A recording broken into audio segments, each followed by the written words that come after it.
wonder how to close nearly a deal a day in real estate investing? Click the challenge button throughout this video and subscribe to my free 30-day video series, How I Close Thousands of Deals.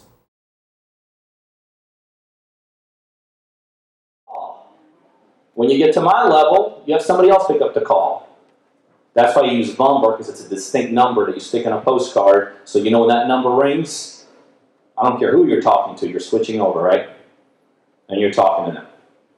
I'll give you one statistic. This will blow your mind for anyone that's doing direct mail and you want a voicemail. 60 seconds. Somebody calls you and leaves you a voicemail, and you call them back within 60 seconds, you're losing 50% of your business. Industry stats. Can you believe that? That's 60 seconds. That's not like calling somebody back like a day later or 12 hours later. 60 seconds. You're losing 50% of your business of people you cannot get called back, people you cannot reconnect with, and all that. So in a direct mail, make sure in a live environment. If you're a one-person show, you take the calls. If you're a 2, 3, 4-person show, then you just do that. You know, you could use what's that phone system that rotates numbers? Yeah, well, no, that you could ring to you, and if you can't pick up, it rings somewhere else. Yeah, there's Ring Central. There's a bunch of them out there. So anyway, live environment.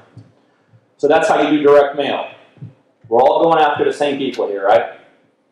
I'll give you some bad news. If you're in Atlanta, everyone you're direct mailing, I'm already direct mailed 100 times. And we talk to every single person out of my office in Atlanta who's got a non-owner occupied home, who we all go after, right? Because that's the number one candidate to this.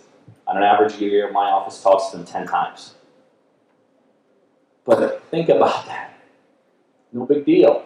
I'm competing against myself. Bottom line is it works, right? We're getting just as many deals on the 10th time we talk to Bob and he says, quit calling me, as we are on the second time we talk to him, and we will on the 20th time. So the good thing about direct mail, for you individually, here's how it works. You send out your first set of postcards, you get a whatever response, 10%, 20%. By the way, my postcards get a 20% response. Pretty cool, huh?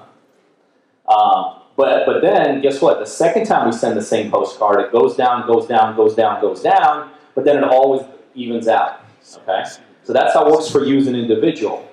But how it works for us all in the same industry, going after the same stuff, it still bottoms out for all of us. So bottom line is it never goes down below a certain number. That's the good news. So don't ever get in the trap of thinking, well, I can't go direct mail. I can't compete against him. I can't compete against 60 other people in just one room. Absolutely. You're going to get results. Talk to Ramon. He does it. I do it. Do it every day. We hit Atlanta probably every, I don't know, my office rotation is probably about 2 months. Every 2 months we go to the same people, So direct mail, absolutely critical. Let me give you a freebie. Marketing. This is how I built my business for the first couple of years. Now, some of you guys are going to be above doing this. I used to call a lot of the white pages. Tax records, same thing. When I couldn't do the things that I do now, every morning I got inside the tax records. There's a million services out there that sells tax records information, right? Compile them. And every morning from 8 o'clock to 10 o'clock in the morning, I would get on the phone and I would literally dial for dollars. And this is what I would say. I'd say, got your information from the tax records. I might as well been telling him I got your information from the white pages, because those tax records numbers are all inaccurate, right?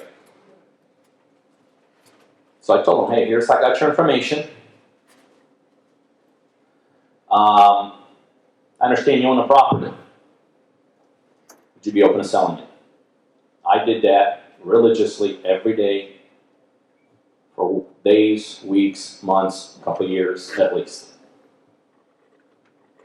It's a free technique. You guys can start doing that tomorrow. I understand you own a piece of property. Would you be open to cash offer? If they did, I'd ask them the pertinent questions. Bedroom, bathrooms, how much? So I knew if every day I got on the phone at 8 in the morning and got done at 10 in the morning, I usually would generate 3 to 4 leads out of that. In the afternoon, I ran those leads. Build my whole business off of that. Anybody can do that starting tomorrow, right? Get yourself a tax service. I mean, accounting, whatever, that they compile it. Start calling. Can't afford to pay that. It's only like $20 a month. Pick up the white pages. But you're going to have just as much success because those county tax records are awful. But that's how you do it, right? Let me give you another secret to why I do what I do and most people don't even touch it. Almost everybody here is looking for the perfect deal, right? When I say perfect deal, a deal you can make money on. Right? I mean, that's what everyone's looking for. I want a deal I can make money on. Killing yourself. You're losing 90% of your money. I'll tell you why. Almost, I don't want to get into, I know they're recording, so I don't want to get too many numbers out. But an overwhelming amount of our properties, and when I say overwhelming, I'm talking about like 70, 80% of the deals I do, when we put them under contract initially, they're not even that good at deals. Think about that. When we put our properties under contract, they're not even money-making deals. But here's one thing I know. It's a lot easier to renegotiate a deal to a lower price than it is to negotiate it to a good price up front. So here's what 99% of you guys are doing. You see a property for $100,000. You work your numbers. Let's say you got to be at $80,000 to make the deal work, right? Let's say that's like your bare minimum. You got to be $80,000. If you can't get it for $80,000, you're backing away. 99.99% of you. You know what guys like me do? We tie it up for $95,000. That's easy, right? What does that do? That beats all you guys out immediately, right? And you're trying to, why can't I find a deal and they can't? Because I'm putting them in the contract for 90, 95 cents in a dollar. And in your mind, you're saying, well, that's stupid. Because it's a lot easier when you're negotiating, going from 100 to 95 to 85 to 80, step at a time, right? That's called the art of the deal, right? You guys think the deal starts and stops at the point of the first negotiations. No way. Talk to the billion-dollar developers out there. You know how many times they negotiate and renegotiate their deals? You think when these guys are going in and building subdivisions and they're plunking, $500,000 just for down payment, you think there's no more, they don't never talk to the sellers again? They're talking to them on the way to closing. Right? It's all in this business. It has zero to do with negotiations. It has everything to do with renegotiations. So time up, time up, time up, time up, time up, time up. Who do you time up with? How do you determine who to time up with, that 95 percentile or 90 percentile? It's very simple. You guys ever heard the word motivated seller? What's a motivated seller? None of that.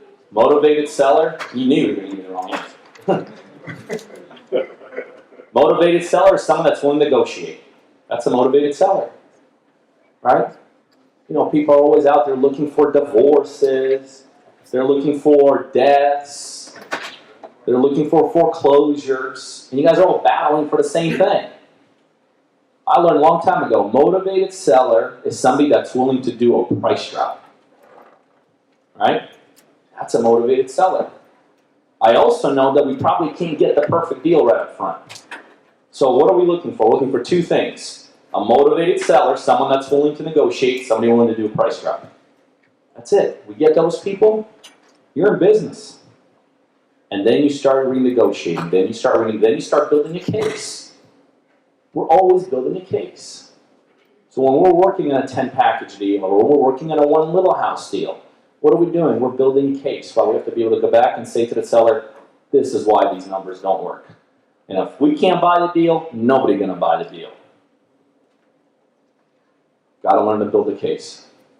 Here's why else you got to tie up properties. You can, when you get to a certain level in this business, build your business, not build your business, but have a huge 35 to 40% of your business come as a result of follow-ups, right? It's all about renegotiating and following up in this business.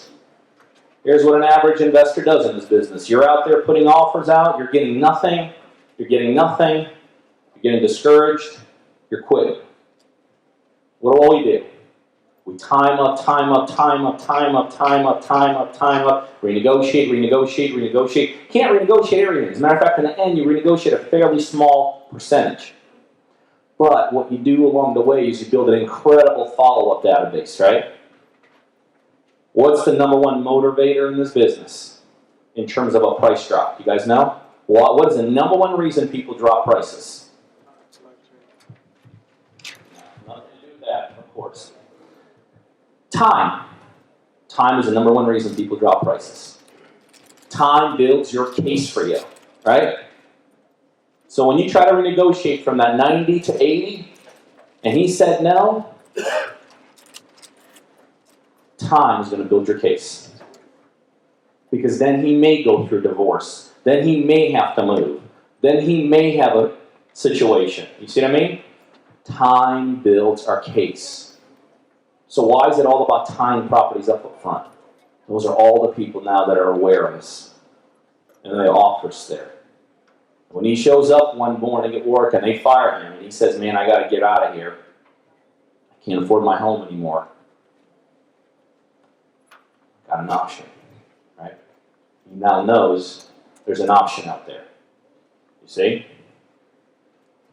So don't just go through the motions of this business. There's some logic behind what you're doing. Think about the incredible infrastructure it takes to take 1,000 seller calls a day. But there's a purpose to how we do things. Is there a purpose to how you're doing things? Or are you just all over the place? So that was another freebie, marketing, making calls. Realtors. I think realtors are a fantastic way to build this business. Oh, let me just kind of throw this out. I don't know if Ramon wants me to do this, but all right, I'm going to ask him, then I'll ask you later. Throw it out, Pete. Why not? Well, I was just going to throw out the obvious that for those of you that are out there putting deals together, and if you can't put them together, or I mean, if you need partners, you know, I'm sure Ramon's your first choice, but don't forget about me, right?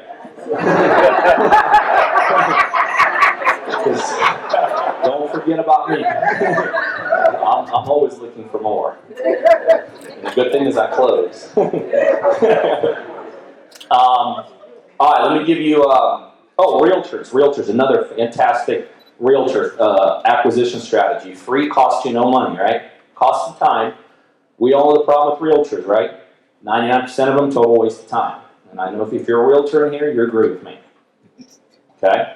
But there's that 1%. 1% of realtors that could make you incredible amount of money. So what's the challenge all the time? How do you find that 1%, right? Because most people get bogged down in that 99%, like you do most of your life. Get bogged down in 99% of things that never make you happy, successful, or anything you want to be, and that's where you spend your time. You got to learn to spend your time in that 1 percentile. Same with agents. How do you identify those agents? I'll give you kind of a brief overview. If I go into a new market and we're looking for agents, this is what we do. We use, again, everything I do, if you think about it, there's nothing I said here that's blowing anyone's mind.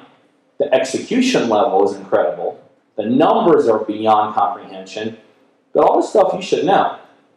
So let me tell you something else that you guys all know about. A website called Realtor.com, right?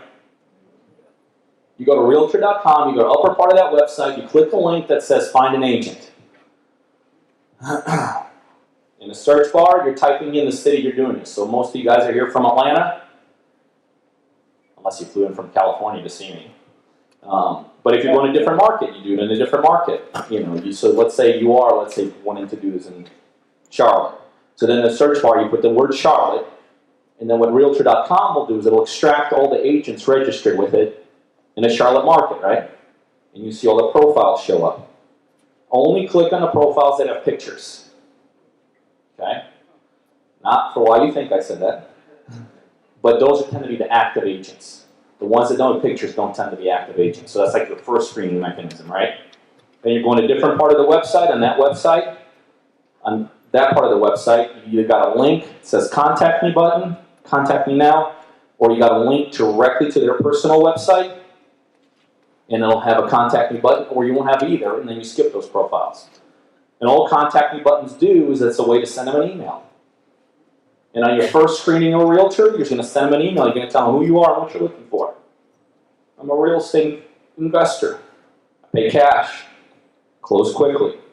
Need a realtor that has experience working with investors, right? Because never work with a realtor that has no experience working with investors. Because it's a totally different world than the retail world, right?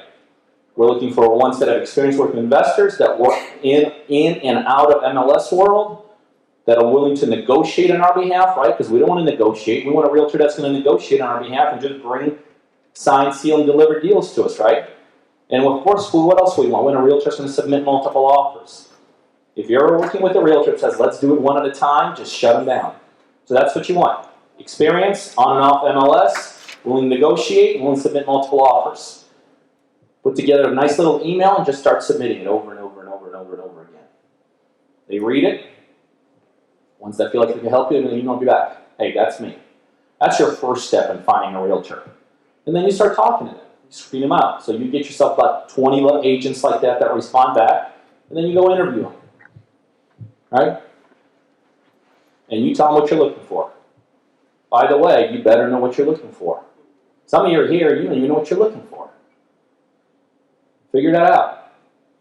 And then what you do is you task these agents with what you're looking for.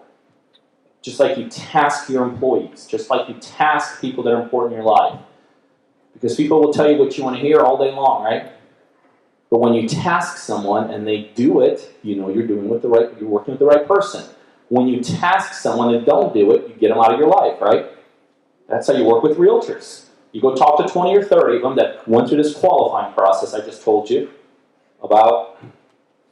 And they at least answered the right email.